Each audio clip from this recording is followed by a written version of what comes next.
This month's chapter, Boruto 2 Blue Vortex, just dropped, chapter 4, and we have a lot to talk about. In the last chapter, we saw Boruto's new jutsu, the Rasengan Uzumaki, that he used on Code after asking him to lead him to the Ten Tails. Boruto gives Code an ultimatum to either die quietly or take him to the Ten Tails, but he gets interrupted by Kawaki and Team 10, along with Himawari. Code manages to escape due to Kawaki's distraction, but Boruto put a toad on Code so the toad can confirm Ten Tails' location, and when it does, Boruto says good while weaving a sign for a jutsu, and that's exactly where the last chapter leaves off. If you want to see more Boruto content, please like, comment, and subscribe, and turn on notifications so you don't miss when I upload another video. The chapter starts off with Boruto in the dimension where the Ten Tails is, and we see Code thinking about what Boruto told him in the last chapter. He thinks about Boruto telling him that the claw grinds are different because Code transformed them, and that if he doesn't get rid of them, then it'll be the worst future for everyone. However, Code denies what Boruto told him and says that this thing only has the instinct to eat, so how could it be a threat? Talking about Ten Tails. We see the toad that Boruto placed on Code again this time with the pin, and it tells Boruto to hurry up and that they don't have any time left. Boruto asks the toad if it can be quiet because he's not as skilled as his grandpa. Kawaki wonders who Boruto is talking to, and we cut to Boruto saying found it, and then he uses Flying Thunder God to appear in Code's dimension. Code is surprised and wonders how Boruto got there, but Boruto is still focused and walks up to where Ten Tails was being kept, but it seems to have disappeared. The toad says it's hard to think Code transported the Ten Tails away, and there wasn't any suspicious movements, so it should be impossible that the Ten Tails just disappeared when it was just there. Code seems to recognize the toad, and we see somebody or something standing behind Boruto and Code, but Boruto notices him. Boruto is disappointed that they were late, and Code wonders if the monster they're looking at is Bug. Boruto asks Code if Bug is the guy behind him who's inside the tree, and Boruto tells Code that that's no longer Bug. What they're dealing with now is Shinju. Code is confused and asks Boruto what is he saying, but before Boruto can answer, the bug-looking Shinju goes to attack Boruto and drives him all the way back to a wall. Boruto is blocking his arms, and the Shinju says to Boruto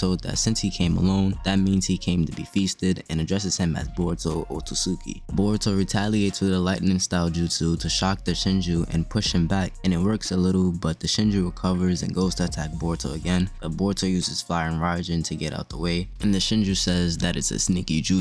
Code asks Boruto what's going on, but due to the effects of Uzumaki, he starts to feel pain and falls down to the ground again. Boruto deactivates Uzumaki and tells Code to prepare for the enemy's attack, and that he can't explain what's going on, but if he doesn't want to die, to shut up and help him. Code gets up and asks what happened to Ten Tails, and if it has something to do with Bug who was eaten by the tree, but Boruto tells him not only Bug, and that everyone who was bitten by the tree is involved in this. We then see another Shinju, but this one is in the air, and he says it's chakra. The lives on the planet that perished, the lives that lived on this planet, it sucks in all chakra. He continues saying making the chakra fruit was originally their instinct, but it seems they degenerated a bit from being awakened by Code, and he says that they have ego. We see yet another Shinju, and this one kinda looks like Moegi. She pities Code and says thinking back, he was always like that despite his will. She says his destiny is to be a clown being used by someone to a laughable extent. The toad on Boruto's neck says this is bad, and tells Boruto to get back so they can rebuild their formation, but Boruto notices another Shinju in a hoodie and seems to be especially worried about it. We then cut back to the Hokage office, and we see Kawaki talking to Shikamaru, telling him about Boruto's sudden leave. Shikamaru questions if Boruto used space-time ninjutsu, and Kawaki says that he doesn't know how Boruto did it, but he disappeared not too long after Code got away and seemed to be tracking him. Shikamaru asks if Boruto's purpose for coming to the leaf was because Code is his target, but Kawaki spins it around and says it might be possible that Boruto and Code are connected. He says before Boruto disappeared, it seems like he was having a conversation with someone and hopes it's not someone from the detecting team, but Shikamaru says all the reporters from the detecting team is currently under inspection, and if someone was actually supporting Boruto, then they would know immediately. Sarada then barges through the door and says how stupid, and that things are more simple than how they're making it seem. She says Code ambushed the hidden leaf and Boruto forced him to retreat, and that from the conversations they had, it's obvious that's the case and can confirm with Ada if they still have doubts. Kawaki tells Sarada not to misunderstand things, and that Boruto is an Otsusuki, so it doesn't matter what his purpose is, and that he's an enemy they have to kill because of that fact. Sarada calls out Kawaki's hypocrisies and says he's an Otsusuki also, so what is he trying to say? Kawaki says he doesn't have to say it, but he's an Otsusuki that kills them, and that his power exists only for that reason. He says if the jobs are done, then he'll be happy happy to disappear, but Sarada doesn't get to choose how he deals with Boruto, but Sarada says that she won't let Kawaki do whatever she wants as a ninja who aims to be the Hokage. Shikamaru butts in and tells them to settle it down before he gets mad as the actual Hokage in charge, and what could be the meaning behind the clawgrams turning into trees after they bite people. Sarada says she doesn't know, but at least the people that turn into a tree are still alive, and that there might be a way to save them. She says from the way Boruto spoke, he probably knows something about the situation, and Shikamaru questions Boruto's purpose again, and asks if the reason he's after Code is because of the Ten Tails threat, and Sarada says regardless of Boruto's purpose, it's certain that he's Code's enemy, and that since Code is a threat to the Hidden Leaf right now, they should support Boruto in taking down Code. We then cut back to the dimension where Boruto and Code are at, with Code questioning what the Shinju said earlier about having ego. Boruto is still shown looking at the Shinju in the hoodie, and the toad on Boruto's neck tells him that he failed the ambush, so he should hurry up and run. The Shinju goes for the attack on Boruto and Code, and both are able to react and duck under attack, but the Shinju uses a lightning style jutsu that looks like Chidori, and Boruto cancels it out with his Rasengan. We then see that this Shinju resembles Sasuke, and while Boruto and the Shinju clash, we see the other Shinju just observing the fight. After the clash, Boruto gets attacked by the bug-looking Shinju and tries to match its attack with his sword, but is overwhelmed by the Moegi-looking Shinju and is trapped in some kind of Earth-style jutsu. Boruto asks for Code's help and tells him that he'll also get killed, but Code just looks at Boruto and says that even if he does nothing, the Shinju on their own will try to become complete by eating Boruto, and says that it's out of the blue, but he feels like one of the burdens on his shoulders is gone. The toad then stresses to Boruto that he needs to run, and if Boruto dies, then everything will be a waste. Boruto just stares up at the Shinju flying in the sky, looking hesitant to take his leave, but in the end uses flying Raijin to go back to Earth. The Shinju then says that Boruto's lucky. Their ego has just awakened, and the curiosity and desire for knowledge flowing out is still surpassing their instincts to eat Boruto. He continues saying, flee wherever you like,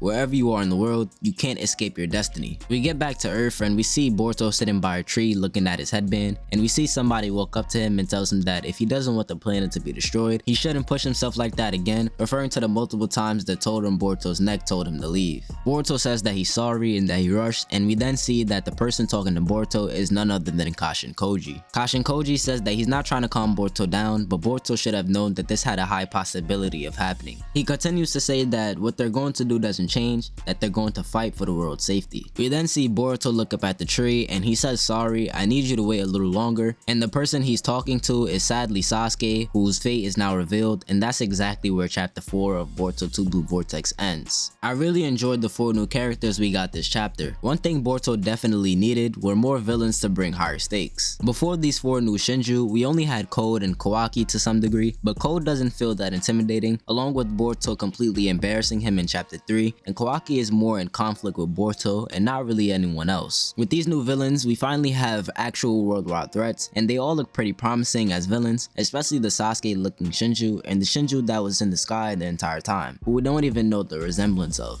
Most people in the fandom say he looks like Jigen a little, and I don't know if I agree, but what I can say is that he looks to be the leader of the new group, since he was doing most of the talking and is shown above everyone the entire time, which could indicate that he's in charge. If I had to guess on who the Shinju could be or who it could resemble, I would probably say it has something to do with Ishiki, and that this Shinju mainly takes after Ishiki. This is definitely up in the air, and obviously is no way to prove since we were literally just introduced to them, but Ishiki's soul was last in the dimension after he was killed by Kawaki. The Shinju also tells us that all life on this planet and the lives that perished on this planet is sucked in all chakra. So maybe it's possible that the Shinju is mainly from Ishiki's chakra or essence that was last in that dimension. This Shinju is also different from the others in that he's the only one with the Tomo markings on his upper body, and also has a similar symbol on his back that Naruto, Hagoromo, and Madara had when they awakened 6-pass Senjutsu, so he's probably of higher status than the other Shinju. Overall, their introduction and even their dialogue was pretty interesting, mainly from the Shinju in the sky. Although I'm sad that Sasuke turned into a tree, I think I'm gonna like his Shinju version as a villain. Obviously, Sasuke is Boruto's master and Sarada's father, so the idea of them fighting the Shinju would likely be very hard on them due to the ties they have with Sasuke. I also really enjoyed the back and forth between Kawaki, Sarada, and Shikamaru, mainly because of Sarada. She constantly sticks up for Boruto and isn't just going to allow Kawaki to frame him and paint him to be the bad guy. She's also very logical and even addresses Kawaki's hypocrisy koji, which I know at least for me, I was waiting for someone to do so. Boruto continues to impress me with his strength and mysterious nature. I like that he learned flying Raijin and is taking that trait from his grandfather Minato, although we know he's not as good with the jutsu as Minato is, at least for now, but he does have some pretty cool showings with it already. Even when faced with multiple enemies being in a bad predicament, Boruto still has the desire to fight and doesn't want to simply run away. Also, seeing Kashin Koji for the first time in 3 years in the manga is pretty exciting. I do want to point out that Ikimoto continues to impress me, and in my opinion, he's definitely putting out some of his best work with Blue Vortex, especially after chapters 3 and 4. Every chapter, I seem to get a new favorite panel, and in this chapter, that would have to be the last panel we see with Boruto sitting by the tree that Sasuke is in. Since Blue Vortex started, and we've seen how drastically Boruto's attitude changed, some of the fandom or haters were quickly to call him edgy, but besides what happened in chapter 79